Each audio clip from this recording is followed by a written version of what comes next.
மாதேஸ்வரன் அவர்களை வணங்கி, இன்னைக்கு நம்ம கன்னி ராசிக்கு ராகு கேது பயிற்சி எப்படி இருக்குன்னு பார்க்க போறோங்க. கன்னி ராசிக்கு ஜெ ஜென்மத்தில இருந்த கேது விலகி, 7ல இருந்த ராகுவும் விலகி, இப்போ 6/12ல அமரப் போறாங்க.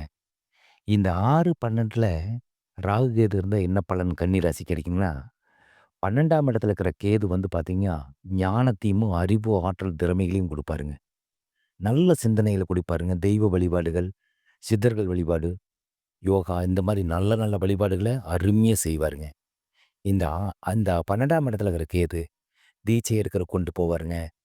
நல்ல புரோகிதர், நெறைய சம்பவங்கள், நல்ல நல்ல சம்பவங்கள நெறைய நடத்தி குடுப்பாருங்க. நல்ல பலன்கள குடுப்பாரு. அதே சமயத்துல இந்த இந்த 6ஆம் இடத்துல இருக்கிற ராகு என்ன பண்ணுவாருன்னா, உங்களுக்கு எவ்வளவு கடன் இருந்தாலும் சரி இந்த கன்னி ராசிக்காரங்களுக்கு, இந்த கடன்கள அடைச்சு நாணயத்த காப்பாத்துவாருங்க.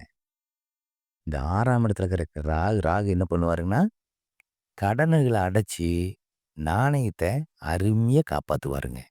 இந்த ராகு கேது பயிற்சி உங்களுக்கு சிறப்பான முன்னேற்றம் குடுக்கும்ங்க. நீங்க பயப்படவே வேண்டிய தேவையே இல்லைங்க. நல்ல முன்னேற்றமா இருப்பீங்க. எது செஞ்சாலும் நீங்க ஜெயிக்கிற காலம் இது. திசாபுத்தி லக்னத்துக்கு இத விட லக்னத்துக்கு சுபர் யோகர்கள் யாராச்சும் ஒரு திசை நடத்தி இப்படி 6, 12 ராகு கேது மடிச்சுன்னு வைங்க. உங்களுக்காட்டு குடுப்பின வேற யாருமே இல்லைங்க. வணக்கம்.